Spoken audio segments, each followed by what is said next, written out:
with the most local news. Fox 17 News at 6 starts right now. The daughters of a veteran injured in a hit and run over the weekend, wondering how the suspect could have left their father for dead. Plus, Fox 17 getting a one-on-one with Governor Snyder to talk about the future of Michigan's education system. And the Grand Rapids Griffins head into Game 6 in the second round of the Calder Cup tonight. We're going to check in with our Mitch Vick. We're going to look at how the team is doing. Thanks for joining us. I'm Chris. And I'm Michelle DeSalms. Well, crazy weather over the weekend, but then you get to Monday and it's really nice out there, nice and sunny. Chief Meteorologist Joe Kopacek is live now from the Fox 17 Weather Center. This is more like it, Joe. Yeah, Christian, Michelle, isn't that the way it works out? We had cold weather, we had rain, we had sleet, we had snow over the weekend. Of course, Monday, and the sun pops back out. But we do have some showers out there. Take a look at our radar. Got another cold front coming down. Now, this one is not packing the punch that we saw over the weekend, but there's some slightly cooler temperatures. And showers have popped up ahead of that front. And actually earlier, there was a few bolts of lightning up off to the northern sections of Lake Michigan. Those have since diminished. Now, this little shower coming in, tracking it off to the southeast at about 25-30 miles an hour. Wayland, you got about 6 minutes. Orangeville, about 27 minutes. Again, this is nothing heavy. It'll rain briefly for 5 or 10 minutes, come through, and then move on. So it's just going to be around probably up until around midnight tonight, at least the chance of that, and then we go away. You can see we expand the picture. You can almost pick out where that front was, and there's that little bolt of lightning over central portions of Wisconsin. Battle Creek, you can see clouds out there. It's dry for now, but you too could have a shower. And as we come into Chicago, looking at Chicago, a lot of clouds. Temps right now are in the upper 50s to mid 60s. Will cool off a little bit tomorrow, 62, but look at the warming trend, 66, 68 by Thursday. Have your 7-day forecast coming up in a couple of minutes.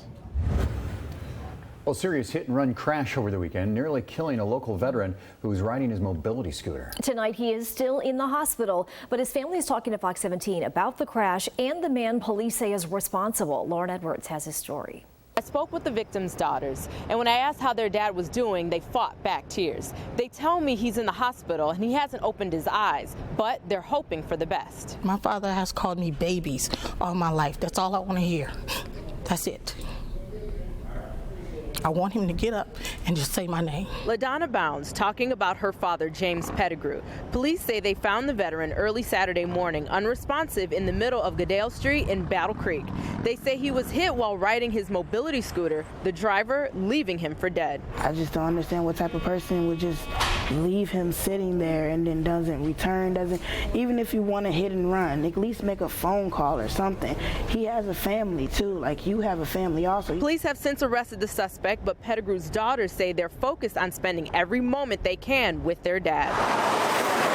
It happened at 12 o'clock midnight. I didn't find out about it until 10 a.m. That's 10 hours I could have lost my father and wouldn't have known anything. The sisters say their dad has been through war, but this is the biggest battle of his life. His legs are broken, shattered. He's on wound pumps. He has an IV. He has several IVs. He has a nasal gastric tube.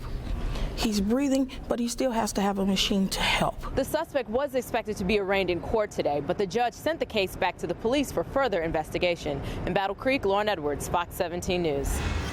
A man is sentenced after a deadly police crash and a chase.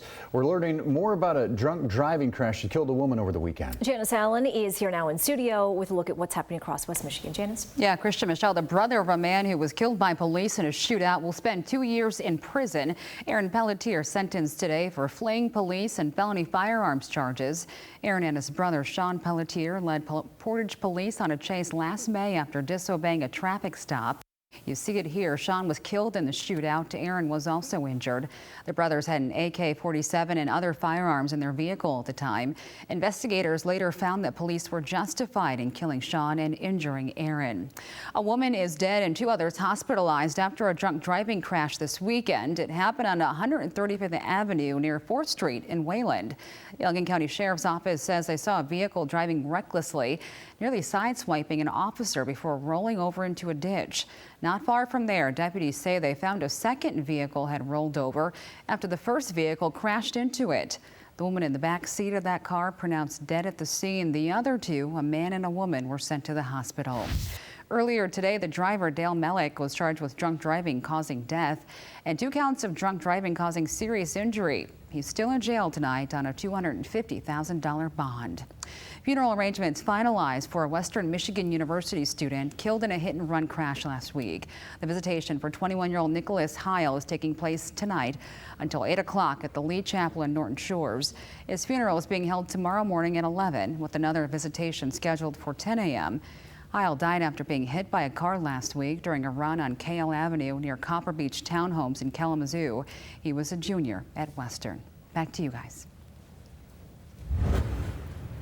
A 3-month-old girl was found safe after police say her father reported the car she was in was stolen from in front of a liquor store. Police say that Dakota Grimes there was sleeping in the back seat of that car at around 1 a.m. on the east side of Detroit. Now, the Amber Alert was issued early this morning, and not long afterwards, the baby was found in a car seat on the front porch of a local home. At first, I didn't see the baby because I wasn't paying no attention. I knocked on the door and I looked down and I said, "Damn, there's a baby sitting on the porch." Could you imagine? Police say that one person is in custody now. The stolen car has since been recovered. Meanwhile, the baby was handed over to medical personnel to be checked out.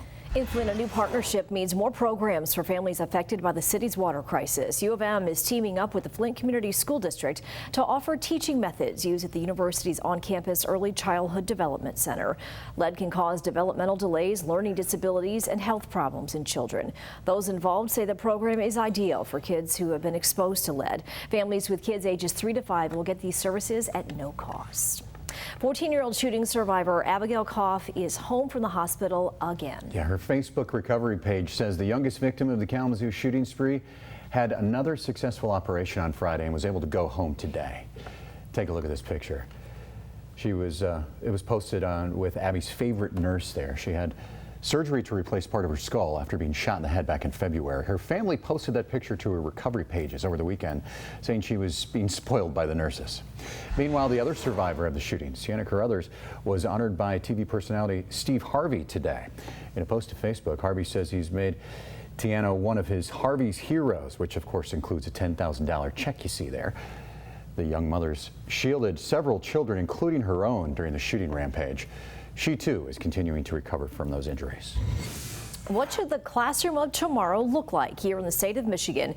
And what could those changes look like in your child's school? Right now, Governor Rick Snyder says he wants to answer that question through the creation of a new commission to rethink how we educate our kids. Fox 17 political reporter Josh Shador's got a one-on-one with the governor to talk about it, right? Talk about this, yeah. And parents, think about this. What would you like to see change in your child's classroom? Well, with enrollment down in districts across the state and students testing below average benchmarks, the governor, he believes that the answer to make Michigan students competitive is to create opportunities for them to learn, directly setting them up for success later on in the workforce. Meaning, he wants parents, families, educators all to start rethinking and thinking beyond the standard 4-year college education track. So in order to do that, he's bringing together a 25-member commission, mostly of people appointed by him. They're going to be looking at top-performing schools across the country, even around the world. They'll look at early education, reading, math benchmarks, tech-skilled education. That's a big one, along with higher education. The commission will take input from the public during the meetings over the next several months that are happening. The governor says the goal is to create a plan for Michigan schools that will extend well beyond when he leaves office in 2 years. Listen. How often in life do you get the opportunity to sort of say, take 2 steps back and open up your mind to say, are we asking the right questions to begin with, let alone are we doing the right things? And are there other people in the world that are ahead of us that we can learn from? Now, under the governor's watch, of course, lawmakers have faced criticisms for sort of changing the tax policy, changing then how much money is going into the school aid fund. So the governor says how we fund our schools is certainly going to be a part of this ongoing discussion here. And what about charter schools? Is the governor a fan of those? Yeah, he's been a proponent, and I asked him too, and he says they will certainly play a role in this. You know, they've been blamed in part. There are a lot of people are fans, but they've also been blamed for siphoning off students from public schools, which subsequently siphons off that funding. But Snyder's argued that it's important. They got to offer choice, and it's important to have that competitiveness between public and charter. So expect those to stick around, but it's going to be part of what will be a very large discussion, and parents can get involved with it. It'll be interesting to see who's on that commission. Yes, and we'll be watching. That'll come out in the next few weeks. The list is whether or not anyone from West Michigan is here, and we'll be following up with that as well. Good. Thanks, Josh. Thanks, Josh. Well, there seems to be an endless supply of distractions for this generation of children, and because of that, there is a new film out that addresses the issue. Tonight, we are looking at the dilemma facing a majority of families right here in West Michigan. Now, the movie called Screenagers, Growing Up in the Digital Age is produced by a doctor who's also the mother of two. That film deals with the harm associated with teens spending too much time with their face stuck to the screen, from texting to video games to social media. When I tried to stop him from playing the games, he turns into another person. I gamed until I... Now listen to this. On average, teenage boys spend nearly 12 hours every week playing video games, giving parents some real concerns that violent video games can lead to real violence. Parents are also concerned about the temptations and potential bad choices their kids could make on social media. But at the same time, other parents worry that taking away their kids' social media and video games will hurt their children's interactions with fellow teenagers. We held a public viewing of the film with a group of teens, parents, and teachers to address their concerns. There are many kids with devices. It always surprises me, even in 5th grade, how many kids are walking around with iPhones and smartphones. Well, for me, not really. I think I can see, like, in other people how it could cause problems, like for people who play it all day, every day. I don't care if it's in his room. I don't care if it's in my house. It's mine. Now, when you account for all of them, experts say teenagers spend about 6.5 hours a day looking at a screen. Tonight, we get answers to some of those big concerns and why pulling the plug altogether probably isn't a real option. That's tonight on Fox 17 News at 10. Will they or won't they? That's the big questions as Griffins fans are asking everybody tonight. Yeah, I mean, they're doing great so far, really making a big comeback because we are in Game 6 now of Calder Cup Finals. Fox 17's Mitch Vick live at Van Andel Arena with a recap of what's happened and, Mitch, what they still need to do tonight. Yeah, well, just think 6 days ago we were here last Tuesday for Game 4. Oh, let's be honest, we didn't think this was going to happen, especially when the Griffins got down 4-1 in the second period. I think a lot of obituaries were being written about the 2015-2016 Griffins. Then they go on that huge surge, win Game 4, 5-4.